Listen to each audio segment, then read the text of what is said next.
welcome the new General Manager. And to introduce Vickie Guerrero as the new General Manager of Monday Night Raw, first we had to turn off the lights as if it was some big time reveal, even though we all knew it was happening by her announcement earlier. Also, Vickie during this time was married to Edge, who had just become the World Heavyweight Champion at Backlash, and she chooses to ditch him by joining Raw instead. Could be a reason why Edge considers a divorce later on. My husband captured the World Heavyweight Championship! So naturally, I'm choosing to run Raw and not celebrate with him whatsoever. I'm the best wife in the world. Randy Orton! This moment actually had me questioning things. When did Vickie Guerrero ever give a shit about Randy Orton? After all, she did cheat on Edge with the Big Show over a month ago, so maybe she's having another affair with Randy? Also, in my honest opinion, this edition of Raw should have started off with the cameras panning the audience, and then Randy Orton's music hit as he prepares his best entrance as WWE Champion. Vickie honestly didn't need to be here at all.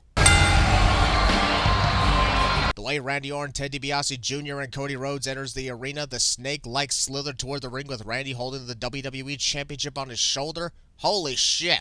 This is what you call an entrance for the top heel of WWE in 2009. I still get chills rewatching this moment. The look of satisfaction. Looks more like Randy Orton didn't sleep the previous night because of celebration and doesn't want to be here, compared to a look of satisfaction. To that fan who is holding the Triple H got screwed sign, give me one good reason that Hunter got screwed at Backlash. He walked right into an RKO and then got punted in the head and pinned fair and square. It's okay to be upset, but don't make up lies. What is Vickie Guerrero still doing in this ring? You can almost see the uncomfortableness of the faces of the Legacy. Fallen.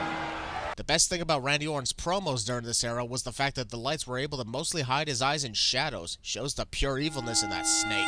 After 5 years, I beat Triple H. Even though you also beat him at No Mercy in 2007 in a last man standing match to win the WWE Championship, and then again at WrestleMania 24 along with John Cena at the same time. I didn't just pin him, I beat him. That's actually the same thing. You pin your opponent means you beat them, unless Randy did something else kinky off screen. I kicked him in the skull as hard as I could. Randy claims that he kicked Hunter in the skull as hard as he could, even though that punt was nowhere near as hard or as brutal as the one he gave Vince McMahon earlier this year. Those of you in your 30s and older. Randy Orton taunted everyone under 20 and over 30, but I'm wondering, what about the group of people in between 20 and 30? Do they still have a chance to fulfill their dreams? Hilariously convenient that Randy left that part out since he's 29. In the destruction of the entire McMahon family. Well, to be fair, Vince and Shane McMahon got revived prior to WrestleMania 25. Stephanie McMahon seems to be doing fine now, and you didn't even touch Linda McMahon. Also, sorry, Stone Cold Steve Austin got there first when he literally stunned every last McMahon family member on Raw that one time. I am so excited. And here's Randy Orton thinking, who the fuck are you and why should I care? Big Show versus Batista. I'm surprised Randy hasn't delivered an RKO to Vickie almost instantly after hearing the announcement of his first title defense being against either Dave Batista or The Big Show. You will all answer to me. So, does that mean a wrestler has to answer to Randy Orton for something as simple as getting food from the catering section? MVP interrupts Randy Orton, supposedly considering the possibility of a future title versus title match, and literally nothing comes from this. They have a non-title match and then go their separate ways. MVP.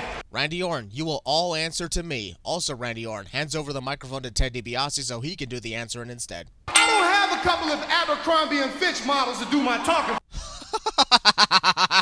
Gotta love it when heel wrestlers get owned by the funniest of insults. Good times. If they don't beat you, I ain't got no problem stepping up handling that myself. MVP never does.